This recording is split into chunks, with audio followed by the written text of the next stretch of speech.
Hey, what's up, everyone?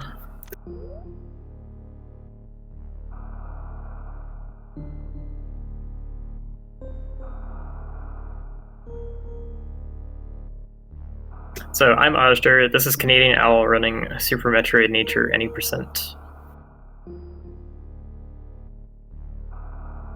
This hack was released around Christmas last year, so it's only about 7 months old. And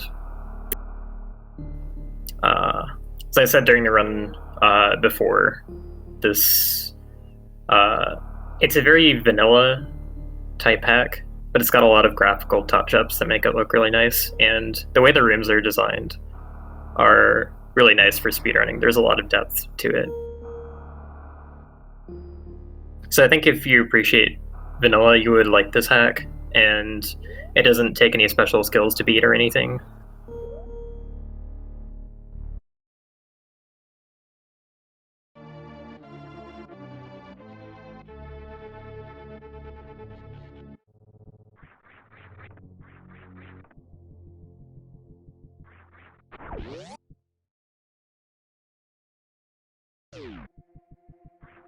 So this starts off fairly typically. He's gonna go get morph ball, missiles, and bombs.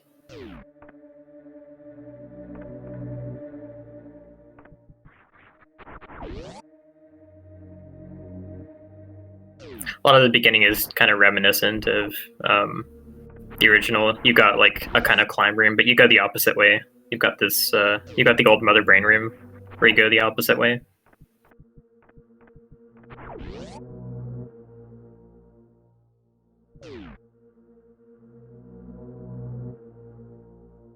One of the nice things about running this hack is there's no item fanfares. So technically, actually, the fanfare still plays for the major items, but you don't have to sit through it. You can immediately start moving it again. And that has a couple side effects that I'll talk about later.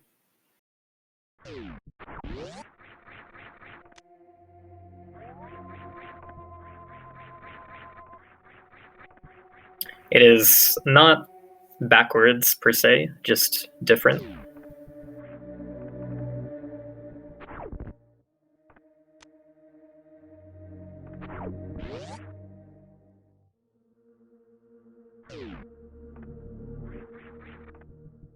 So he's going to go back up the elevator. The most immediate difference about the pirates here is that they take 2 P shots instead of 1 to kill, so he might decide to use missiles to take care of them more easily.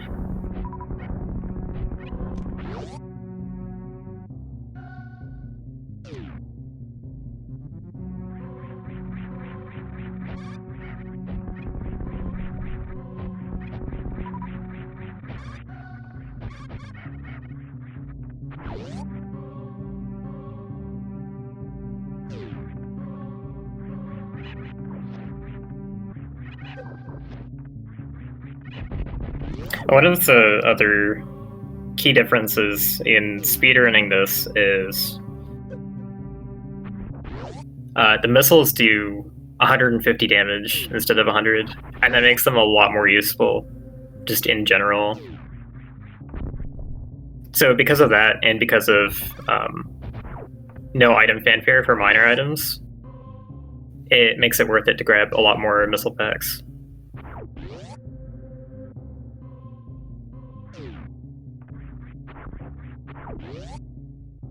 Bomb Teresa fight is a little bit easier too.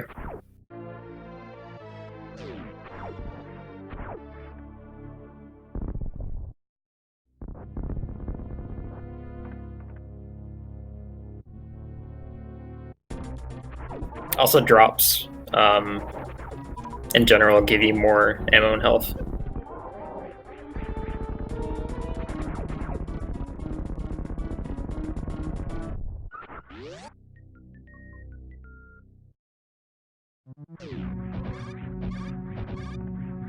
So some of the graphics and like animations and stuff look different, particularly Samus's spin animation. So a lot of people might see this and think the physics are different, but they're actually exactly the same as vanilla. All the movement mechanics and stuff are the same. Literally, like, the main difference is the missiles doing more damage, and the space jump timer is also fixed so that you don't lose your ability to space jump as easily.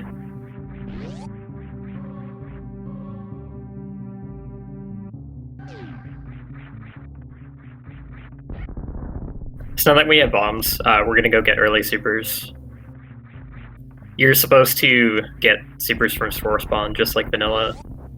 Most of the item progression is in like similar areas to vanilla. But just like vanilla, we can also get an alternate for a super pack and not have to fight spore spawn at all. And you can actually backdoor spore spawn super, but that requires supers as well. So there's a pack of supers here in the landing site that Owl is going to infinite bomb jump up to.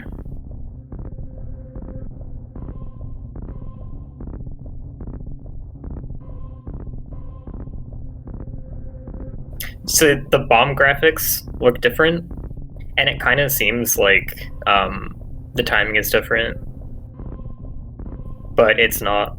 It's actually the same as vanilla. And when we all started running this when it came out, it just felt really weird because of the graphic being different. It felt like you had to time the bomb jumps differently, so it was a bit hard to get used to.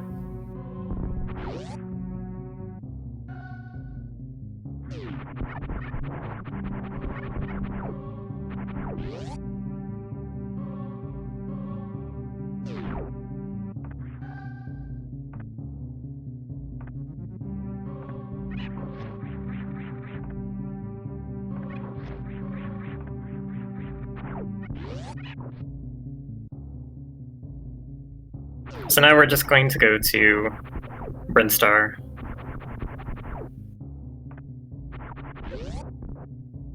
And go through that area to get to Kraid's lair. The boss order in this is KPDR, so the same as vanilla old route.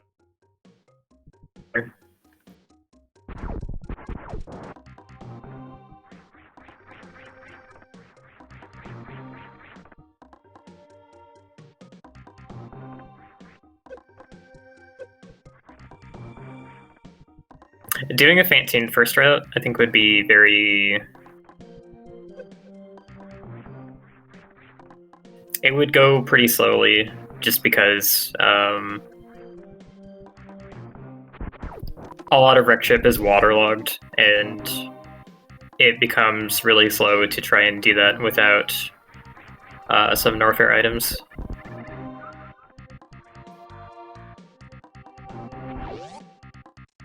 So also he grabs an E-tank at the bottom of that first room in Brinstar. That's not super necessary, but Lower Norfair in particular actually gets quite dangerous in this run. And because there's no fanfare for the E-tanks, it makes sense to pick some up, and they're really not very far out of the way. So down here is a major item that we don't usually see in Brinstar. This is Spring Ball, and having Spring Ball here is really cool, because it just lets you start doing Spring Ball strats pretty early in the run. And there's a lot of rooms, like these very next few rooms, and entering into Red Brinstar soon, are a lot nicer with Spring Ball. There are some gaps where you can jump across, start a Spring Ball, and just not lose your speed, not have to start your run again. Just continue your movement forward.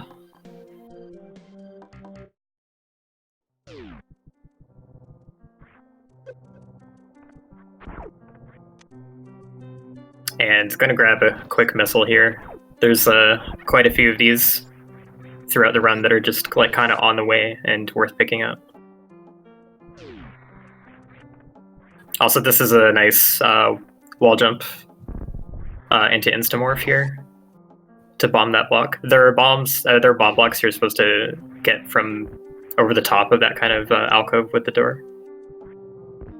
But if you're skilled enough, you can do the like instamorph and break the one from below.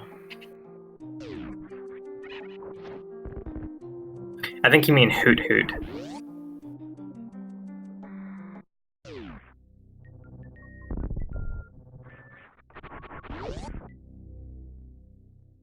So this looks pretty reminiscent of like Entrance to Kraid.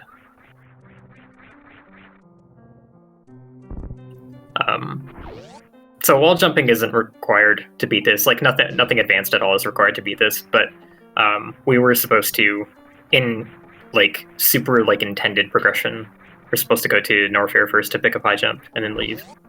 Like it's really just like structured so much like vanilla. So these walls are starting to get high to where the game wants you to have high jump if you aren't willing to wall jump. There's also a super pack here that we're gonna get. Those three are all super blocks, so you have to make sure you have full supers here. The super packs also only give you 3, and powerbomb packs only give you 2.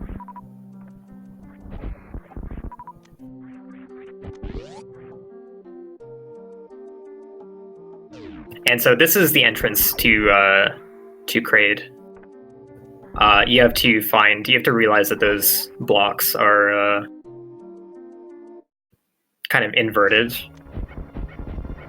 from the normal tiles, which is something that's tripped a lot of new players up, actually. But yeah, we're going right into the Kraid fight. So more or less, he has the same amount of HP, so you'd think of just like doing the normal quick kill strategy. You can't do the missile strat. That doesn't work because the first missile does too much damage. So he's going to do the 4 super strat, which a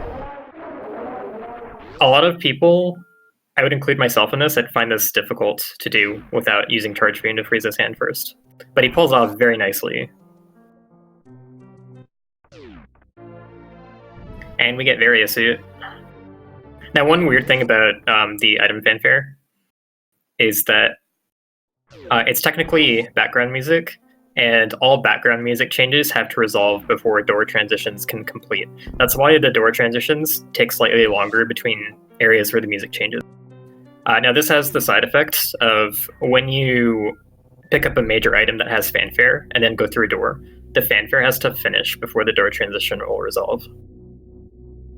So there are some rooms where you can either spend time pausing the game to switch items if need be, or you can try and take some extra time to line up the jump better out of the room to use that time a little better, since you have to wait for the fanfare to be over anyways. But now we're in Norfair, going to high jump. These 2 rooms of lava are really good rooms to springball through. The first one in particular I find pretty tough.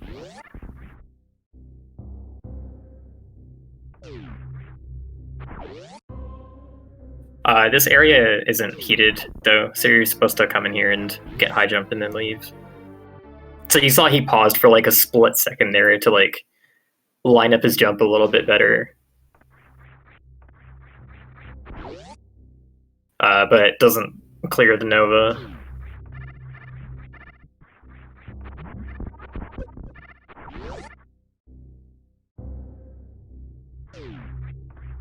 I guess Owl might not use springball jumps for a couple of these rooms, but it is optimal to do so.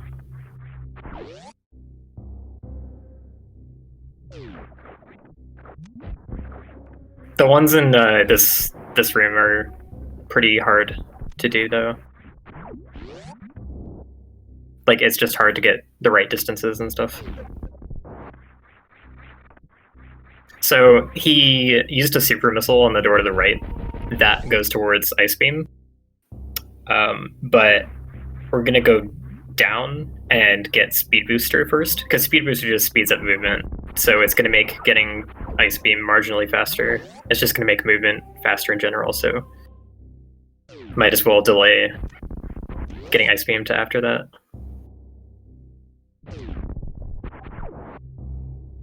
Also, he stops to kill John's H-zoomer, the one that follows you.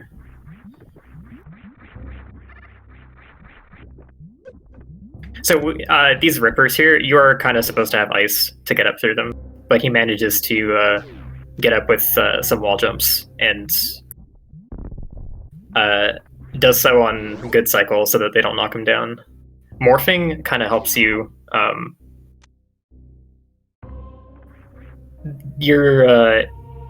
If you morph, you can either nullify the knockback by going into the animation as you hit the enemy, or the knockback in morph is just less.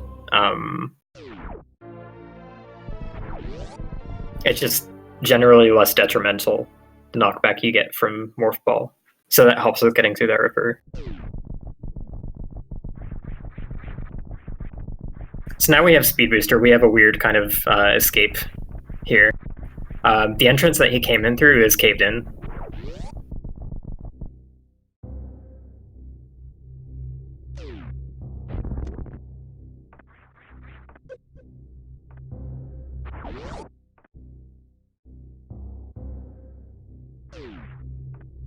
And now we're just going to go back. There is a passage along the bottom, but it requires power bombs, so we can't use it yet. There is a rat option to get early power bombs by going up Red Tower, one of the Red Tower rooms anyways. But it's a slight detour, and it's actually a bit difficult to get up there quickly without extra movement items. So for most of the runs that we did, as like the small community of us that ran nature for a while, pretty much just didn't get early power bombs.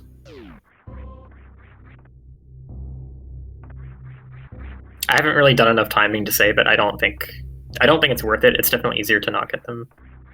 But now he's going to go to the right here and get ice. The rooms on the way to ice are pretty similar to the rooms on the way to high jump. Although these are heated, with the exception of Ice's room and the hallway before it, which, oddly enough, is not heated. I didn't realize this until I did RVO. So yeah, this room isn't heated, and my interpretation of this is that Ice Beam is powerful enough to cool the room that it's next to. Oh, so I see a question about Beam Burst. Unfortunately, Beam Burst is not in any percent. It is a custom item that replaces X-Ray. So it was on the path of the Speed Booster escape, but it required power bombs to get, which we don't have right now. What Beam Burst does is it lets you fire charge shots without charging your beam at the cost of power bomb ammo. And because power bombs only give you 2 at a time, its use is extremely limited, and it's just not useful.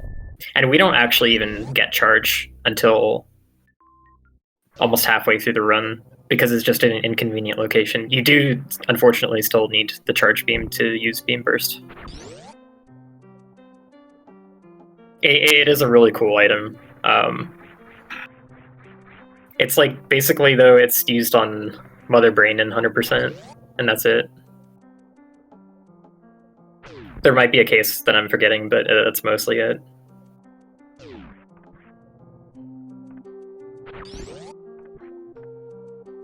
You can actually Doppler Faint Tune with Beam Burst, but because missiles are so powerful in this, it's really not worth it. But yeah, so he's going to go back through this kind of loop where Kratos was again, but now he's going to climb up these rippers with Ice Beam. And he can do this without, there are a bunch of ways he can do this room.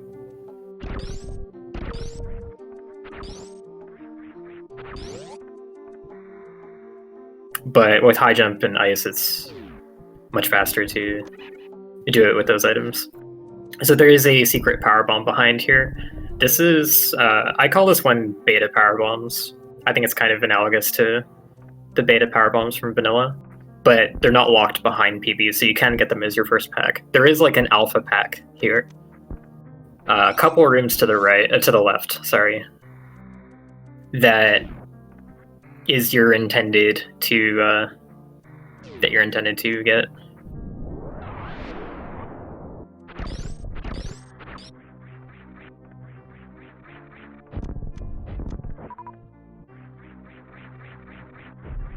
The problem with Beam Burst and RBO is that it's Beam Burst is by far the most difficult item to hell run to, and the most time consuming.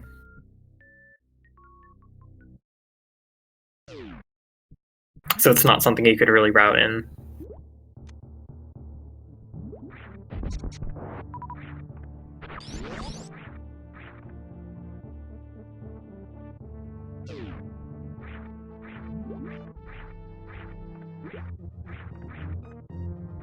Anyways, so now that we have power bombs, we skipped over alpha power bombs because those are just slower to get and they're unnecessary. They are like kind of the intended first pack though. There are crumble blocks that you're supposed to fall through to get them, and then use power bombs to break power bomb blocks to be able to. But we're going to the wreck ship now. He's going to do a strat here called the water polo, or attempt it at least. If you're on like a better fish cycle than that, like if he was just a bit faster or slower, he would have dodged that fish and been able to springball through more of the water.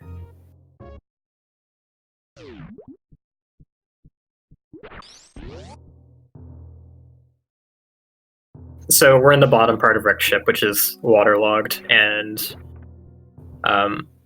high jump pretty much enabled him to get through the Brinstar, the criteria room on the way up here quickly, and it let him get up to this ledge here without any issues. If you didn't have high jump, it would be very time consuming to go through this area. So that's kind of why Fantoon first isn't very viable. He's going to get this extra super pack here. It looks like it requires a short charge. But if you get it after... oh, that's a spark I hadn't thought of. Charging that in the super missile room to get through that room.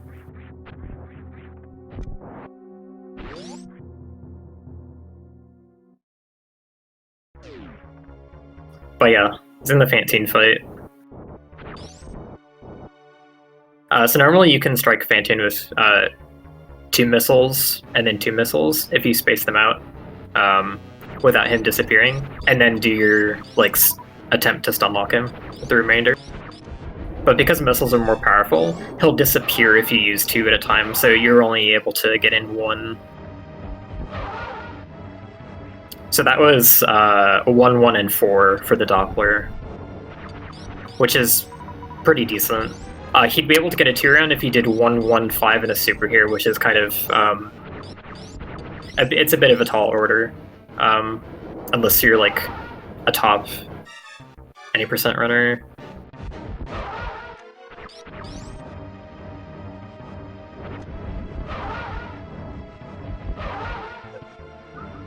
The 3-round would be pretty comfy here. He could have used a super there at the end.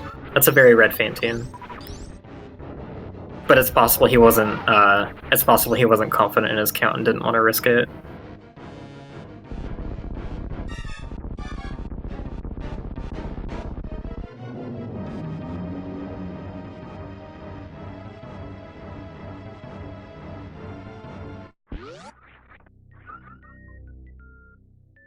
So we have Fantoon down, that activates the ship.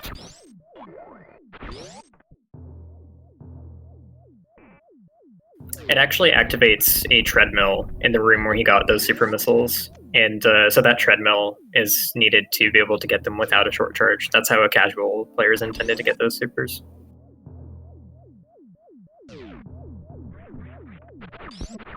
Nature's a ROM hack of Super Metroid, released about 7 months ago. And it basically plays like vanilla with a different map and some graphical touch-ups, and more powerful missiles, but other than that, not too many like fundamental changes. It's just kind of more Super Metroid, which is always good. Do special beam attacks work the same in this? Yes, they're pretty much the same. Although they're pretty much actually never used, because power bombs actually do 500 damage per hit instead of 200 like they do in vanilla. So it's actually, in cases where you'd want to use a special beam attack, sometimes it just ends up being better to power bomb instead. And yes, they can double hit. They work pretty much the same. So I was trying to Shrine Spark to get those power bombs up there. He lowballed it a little bit.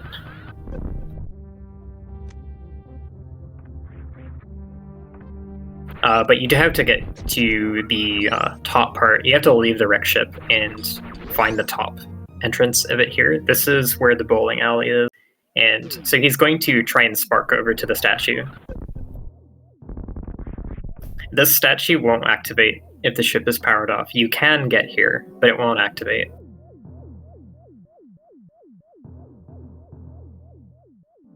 And this is the path to get gravity.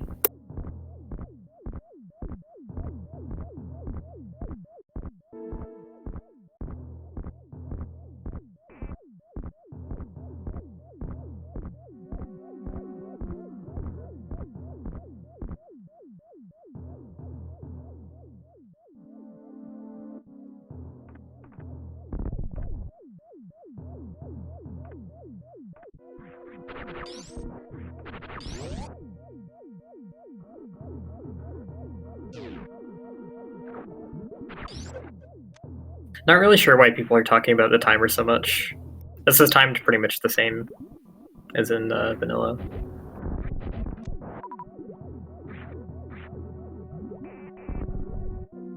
The hack doesn't like distort time or anything.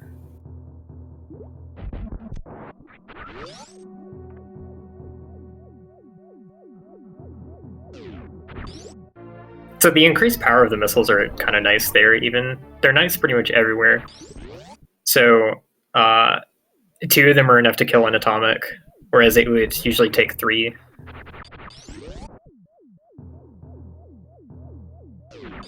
There's also one kind of interesting graphical change you might have noticed with the weapon, and that's that they all produce like a particle effect when they strike an enemy. So normally, like, your beam and your missiles they'll kind of explode into a circle particle thing when they strike a wall.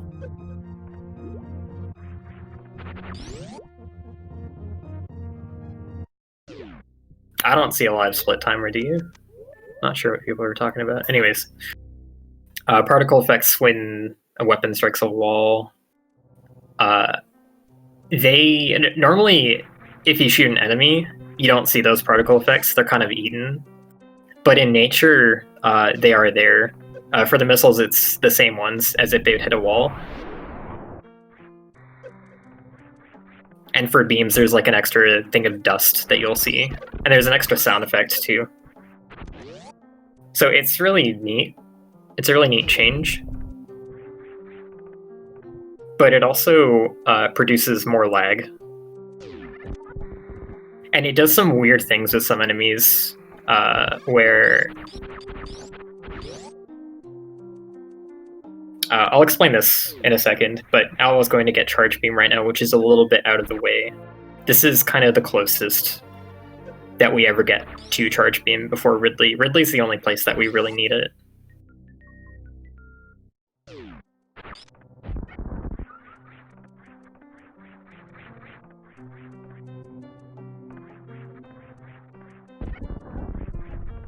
I kind of like the lag that is like... I don't like it per se, but I like that it's different and has to be accounted for in a different way, if that makes sense. It's kind of like liking that a randomizer can produce bad seeds, even if you don't actually like playing the bad seeds themselves, if you know what I mean. It's a weird analogy, I don't know. But yeah, so one weird thing that can happen when you shoot enemies is there are some multi-part enemies in the game. Like key hunters are the best example of this. A key hunter and its wings are actually two separate enemies, and the wings kind of possess the key hunter. Or I think it's the other way around. But what can happen with the weird particle effects in this is that you can hit a key hunter with a missile or a super missile, and it'll actually hit the wings instead, and not the actual key hunter. And that doesn't really happen in vanilla.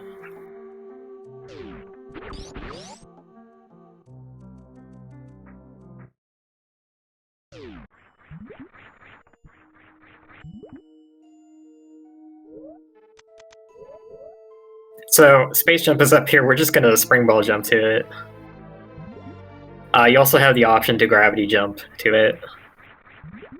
The way you're supposed to get space jump is by actually grappling all the way around to the room that he's going to go to right now. Grapple is in deep upper Norfair, as usual. And going up through some of these rooms and going left, there's actually shack tool there, and you have to sit through a long shack tool sequence. But luckily for us, the bottom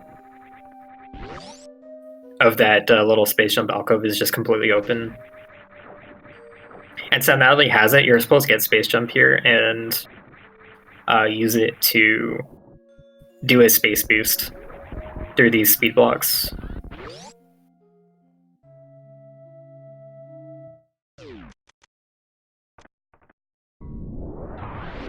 And now we're in kind of the inner part of Maridia, which is close to where Dragon is. We're also supposed to have Wave Beam here, so as you'll see very soon, he's going to hit an obstacle that wants him to have Wave Beam.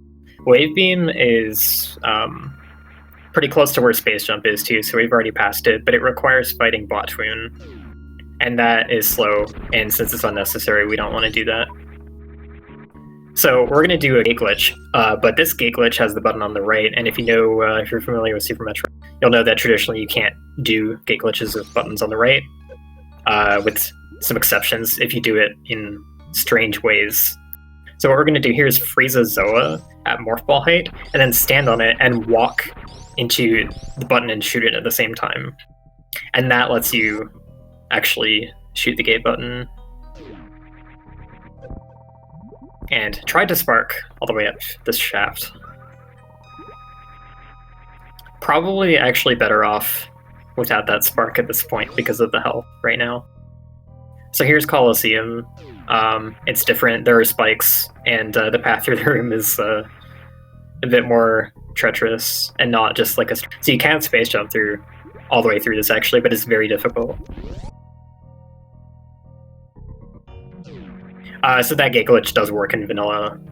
They're just... you just don't really have opportunities to use it. It only works with the blue gate. It doesn't work... yeah, like John's saying, you can do that on the red tower, green gate on PAL. But on NTSC, it's only going to work with the blue gate, because it's not going to work with the super shot. It's a bit different. It also cannot be done with P-shot,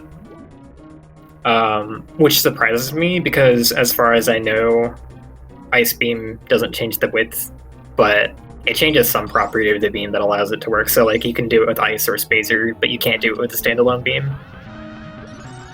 I think you can do it with Plasma, but I'm not sure. So you've got a meme Ice Shield Spark on Dragon.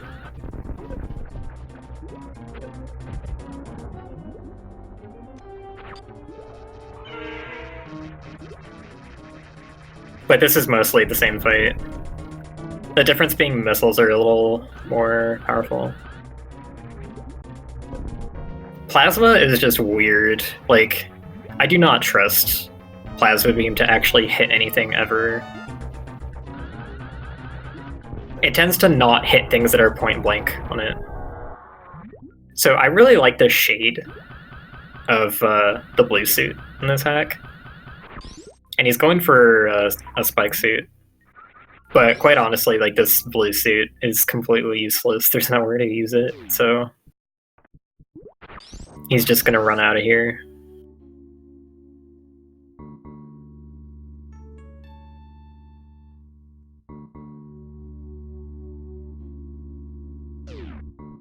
And so following most of like the vanilla progression, this also unlocks the plasma beam area. And there's going to be a number of plasma pirates to deal with on the way out. So I'm interested to see what he does for this room. Personally, I like turning off Ice Beam to deal with these guys. And the plasma fanfare in this small room that he's about to go into gives you a good opportunity to pause the game and turn off Ice Beam. But I think some people don't agree with me on... Okay, he is going to turn it off. All right. So you don't actually need to kill the ones in that room, but this big room you need to kill everything.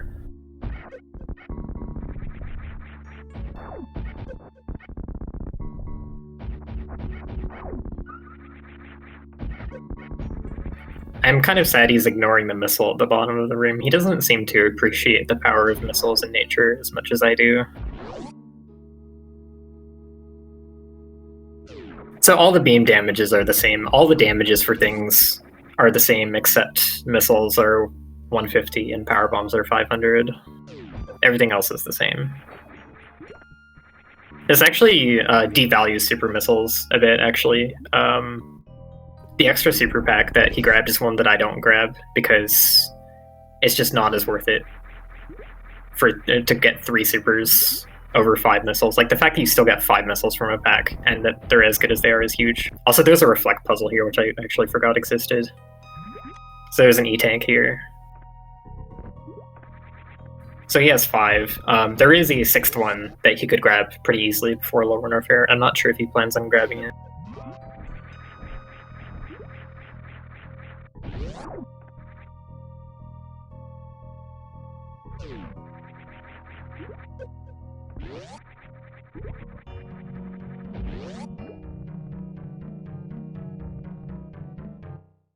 Yeah, so I mean, supers are still kind of nice on Ridley, but because they do still do double their normal damage to Ridley.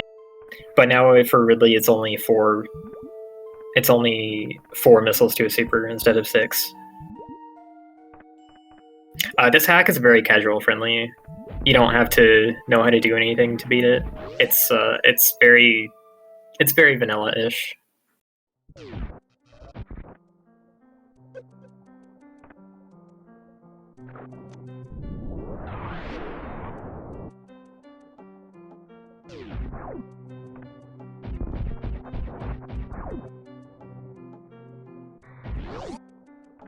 Yeah, reflects are an unused enemy in vanilla.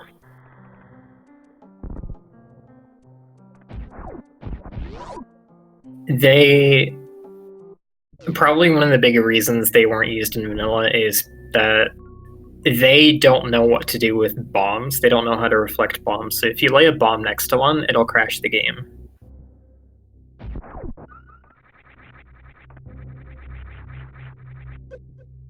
There's been patches, like people in the hacking community have fixed that relatively easily, but in a vanilla ROM, if you were to place a reflect enemy and bomb it, it would crash. There's also there's another unused enemy called a Stoke, which is a mini Crocomire, and that's not used because it actually walks straight through slopes. It doesn't have the ability to. So he's going to do a cool trick here, actually. Oh, he went for the fast method. I didn't expect that. So he's going to do a temporary blue suit. This is a trick you may have seen in vanilla. But he's going to do this shortcut in reverse. Normally you're supposed to Shrine Spark up this shaft, and if you want to go down it, you need to hit a grapple block. But he's going to use temporary blue suit to just fall down the Shrine Spark shaft. And because the game doesn't expect you to go down that Shrine Spark shaft, there's no scroll trigger placed there, so the camera does not follow you, so it looks kind of weird. That was a nice short charge to clear up those bomb blocks on the way down as well. See, I kind of like that he didn't put the scroll PLM. It was a nice touch to the shortcut. No, it's not glitched. It's not out of bounds. Making the camera not follow Samus does not mean you're out of bounds. You have to be outside of the rectangle of the room.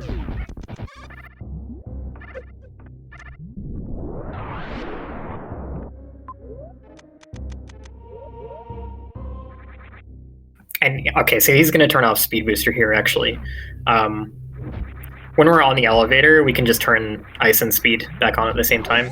And speed booster makes you unable to run in lava. In vanilla, they really did not want you to... they really didn't want you to be able to get a Shine Spark in lava. So they made it so that if you have speed booster on, lava kills your run speed. So turning off speed there was actually faster, and because pausing is faster in this than in vanilla, it becomes worth it in more situations to do things like that with pausing and turning off items. So he went for a short charge there to try and get Blue Suit to get through those enemies untouched. Lower Norfair is quite dangerous. That was very nice.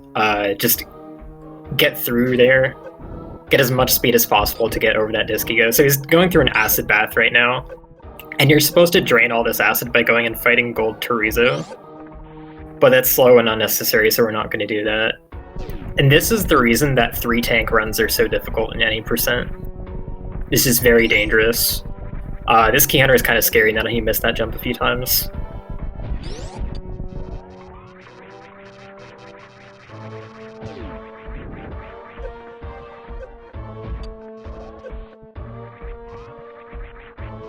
Oh, he could die to this Key Hunter if he's... Okay, he managed to hitbox through it with Plasma Beam. If you hit an enemy with... Oh, I'm surprised he's not saving here. This is really scary. He did save at the top of Lower Norfair elevator. But yeah, so this room's called Deskiga Descent, and the way that we get through it is we lay power bombs at very specific places to hitbox through the Deskigas. If an enemy is taking damage from a power bomb or plasma beam, we call it hitboxing, and you can actually move through it, and he nearly died to that. Deskigas do exactly 40 damage, at least the large ones do. And if you're very unlucky, like he just was, that bottom Deskiga will fall through all the bomb blocks as you powerbomb them, so that was actually crazy that it fell through and that it didn't hit him.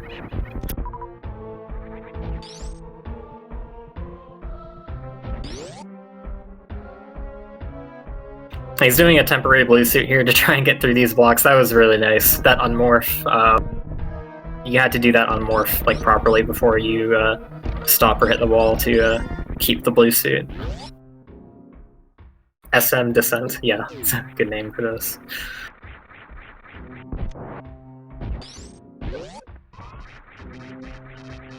Alright, so now you're locked in here, and the only way out is getting Screw Attack to unlock this top door, and that triggers the start of the Lower Norfair escape.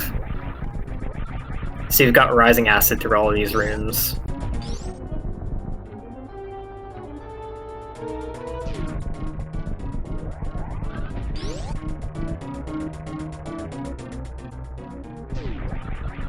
This is one of my favorite parts of the game.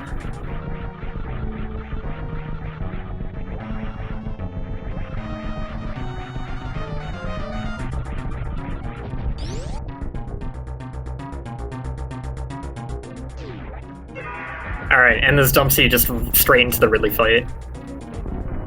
And he's going to use pretty much all his ammo, I think. The DPS of missiles is just so good in this. I think actually like missiles, supers, and a full beam combo all have equal DPS in this. Not counting like Ridley's weakness to supers, so supers are even better against him still. But even with Charge Ice Plasma, which is very strong in and of itself, it's still worth it to dump your ammo here. I think he's dead. Yeah, he's totally dead. So fun fact about this Ridley room, the acid literally never stops rising. So if you don't kill Ridley quickly enough, the acid reaches the platform and you have to start dealing with that.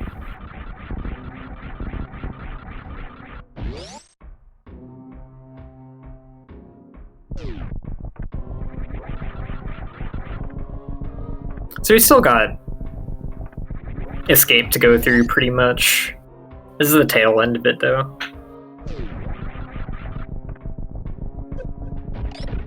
All of the doors that he's going through are locking behind him, so like after this is done, this area is permanently blocked off, which actually Jiffy made absolutely sure that... I think he was going for a Shine Spark there, actually. I think you can Shine Spark all the way up this...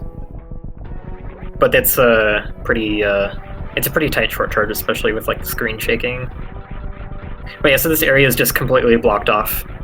After this, all the doors are locked, the acid rises up to full there. And that's why Jiffy made sure not to put any items in that area, so that there were no missables.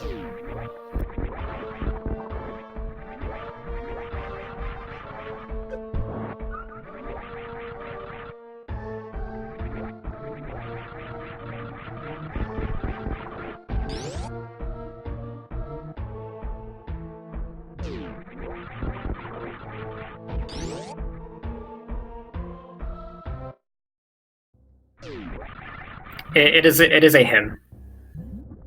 This is a ROM hack. Yes, Super Metroid nature.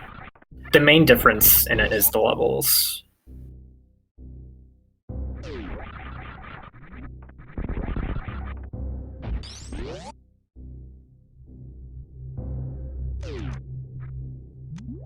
So now that we have all the items, we can take this power bomb passage out of here. This would have been a faster way to get to Speed Booster if you had power bombs at this point, but we didn't have those at the time.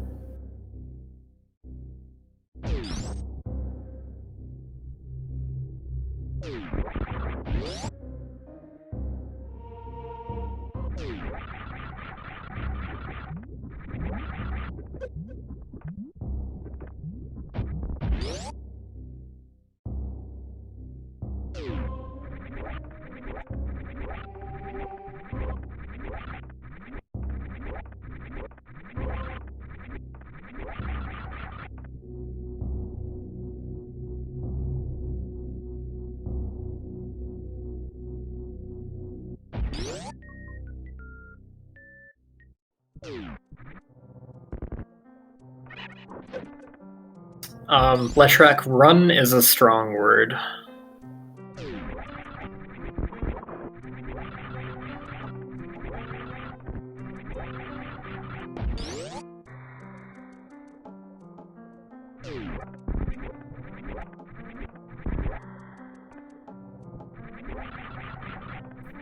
That top, those bomb blocks he just screwed through, are how you're supposed to get in that alcove. It's actually kind of tough to screw attack both of them, though.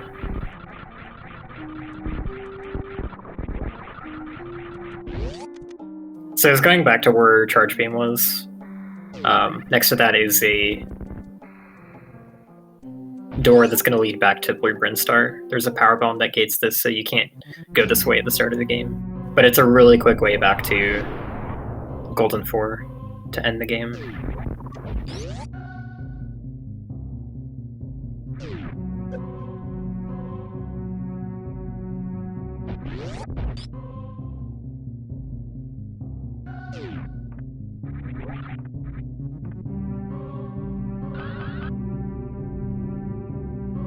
He's doing a Shine Spark here. Charging one here is kind of, I guess, tradition in vanilla when you're going through the old Mother Brain room with a full item set, because it's kind of annoying to go weave through those platforms when you have high jump and speed.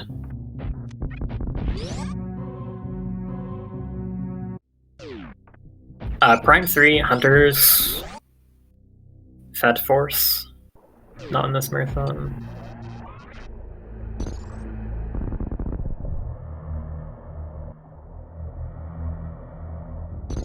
Other M was run early this morning, or last night.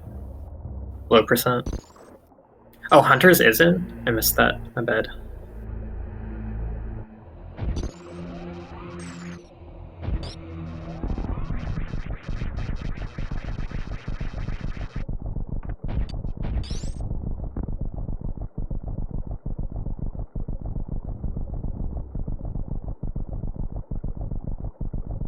I think I watched Uchiha Madao run Metroid Prime Pinball in a Metroid marathon maybe like 2 years ago. It was a really interesting watch. I enjoyed that run. Shut up, Kip.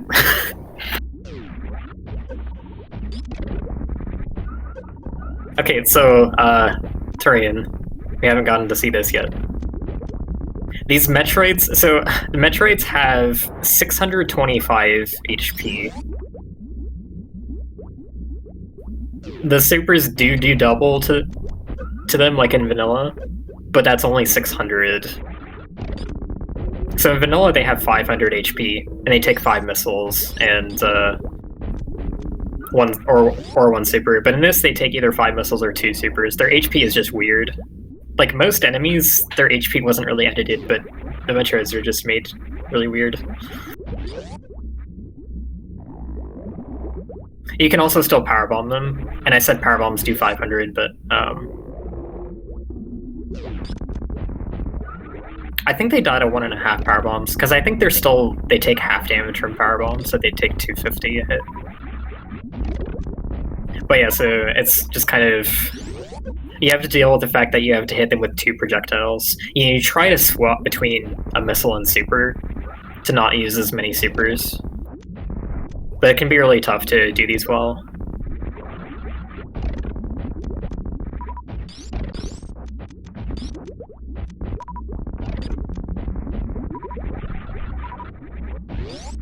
If you mess up your weapon switching here, it can sometimes be better to just use 2 supers. So we're coming to the Super Metroid. I'm not sure if he's going to go for skip or not. I'm wagering not. It's quite a bit harder in this because your beam shots lag a lot more when they land. Like, that was incredibly laggy. I think he is going for it. No, he's not. Okay, never mind. And just to show off the lag, playing a powerbomb. So the other things that makes this difficult, we don't have wave beam, so we can't shoot through all the seaweed at once. And actually, I didn't mention this yet, but the more beams that you have stacked on in this hack, the slower your rate of fire is. So having ice plasma actually makes your beam rather slow.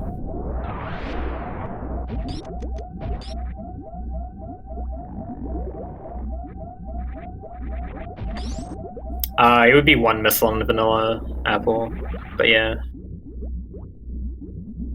Well, yeah, in this I think it would be 2 missiles, yeah, which wouldn't really be great.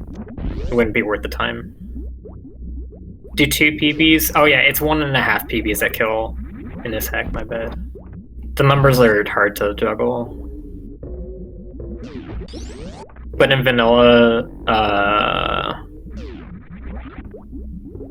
you PB them twice and then they would die to 1 missile, assuming you got all the hits in. So also, fun fact about this, Tourian is heated. So, you actually need... You can't finish the game suitless, you have to grab a suit to finish.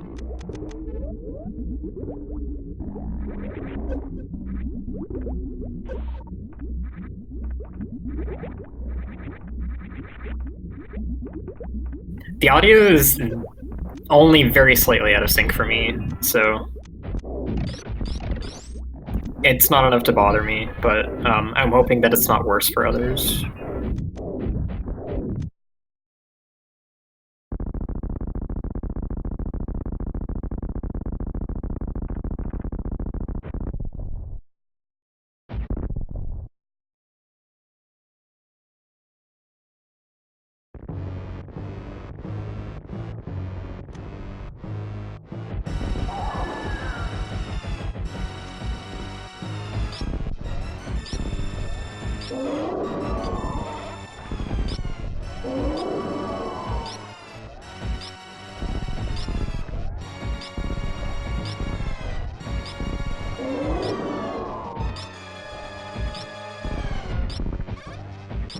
So this is a 30 shot Mother Brain fight with this beam combo. It's pretty much the same as vanilla.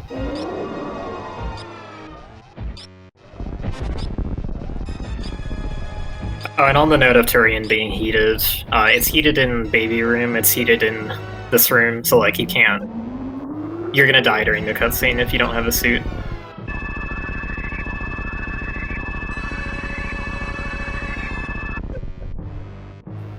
This isn't something people would know unless they've messed with hacking the game, but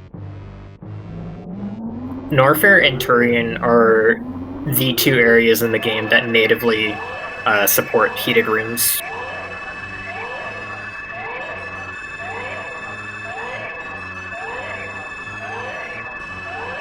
You can't put heated rooms in any other area without some custom code.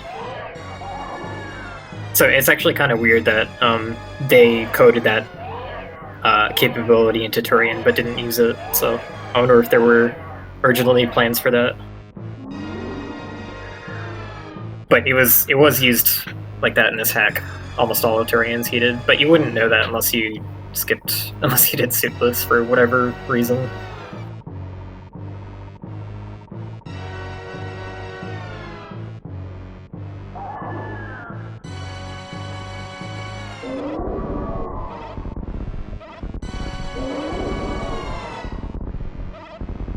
I mean, the thing is, you can just make certain rooms not heated if you want. Like, you can make baby room not heated, you can make mother brain's room not heated. I guess it might not make sense, like, canonically, though.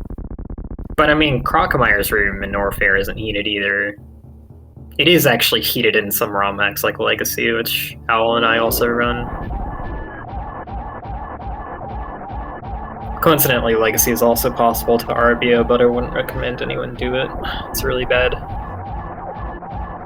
So no, suitless isn't possible in this hack just because Tourian is heated. That's the only reason, though.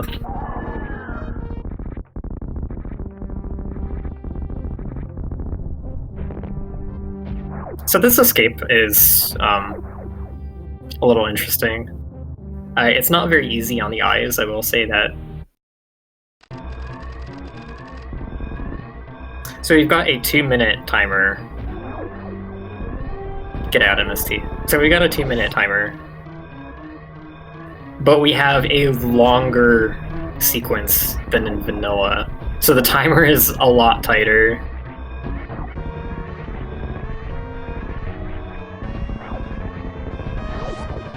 So it's actually quite difficult to do this and save the animals in time unless you like really know the path forward.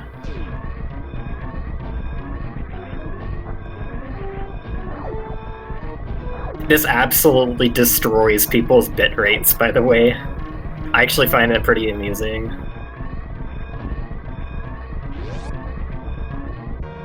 I can barely see what's going on the commentary stream. This is actually really funny.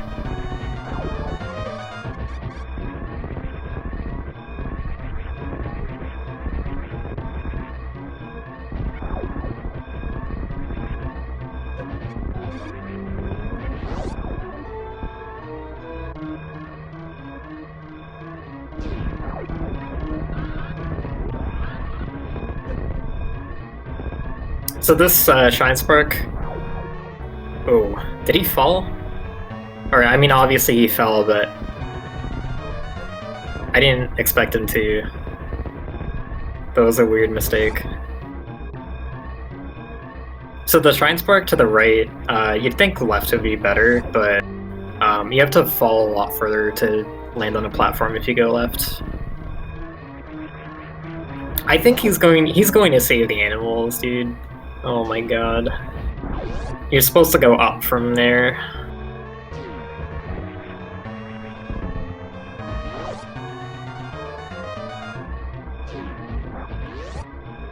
Oh, he better not die to the timer now, because somebody has to officially finish a nature run in this marathon.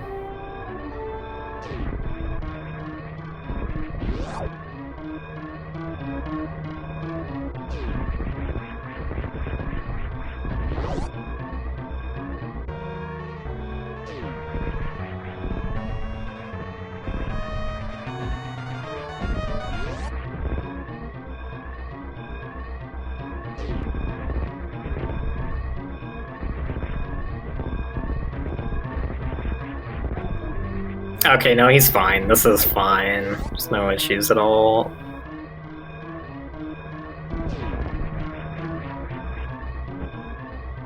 Alright, GG. 50 NN 19. Or star NN 19.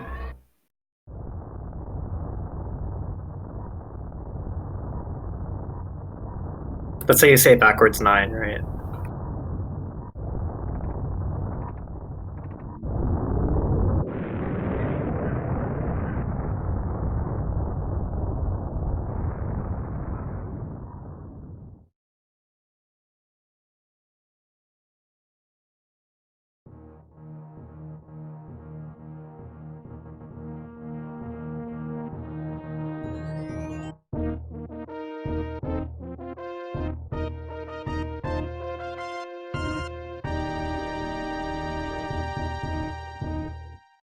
Alright. So, hope you enjoyed that. Nature's probably one of my top 6 or 7 hacks.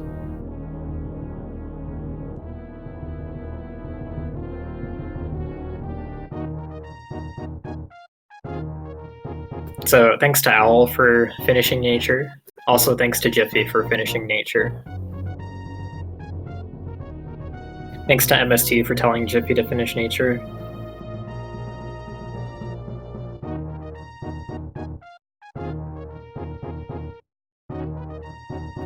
If you want to give it a try, Google Super Metroid Nature and it shouldn't be that hard to find. It's on Metroid Construction, which most hacks. If you don't know how to use IPS patches, there is a page on that website that tells you how to do it.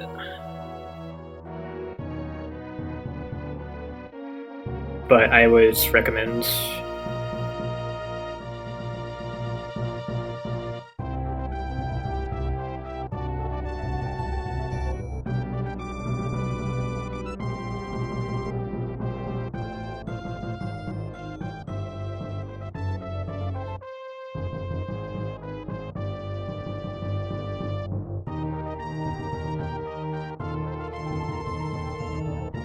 Oh, coming up next, we've got Metroid 2, 100%, No Out of Bounds by Kenta.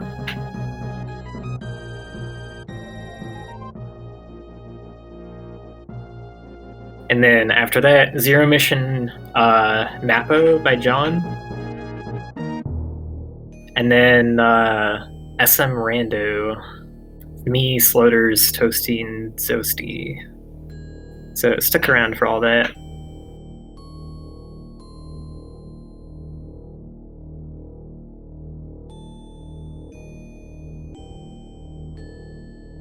Also, header to ROMs shouldn't exist.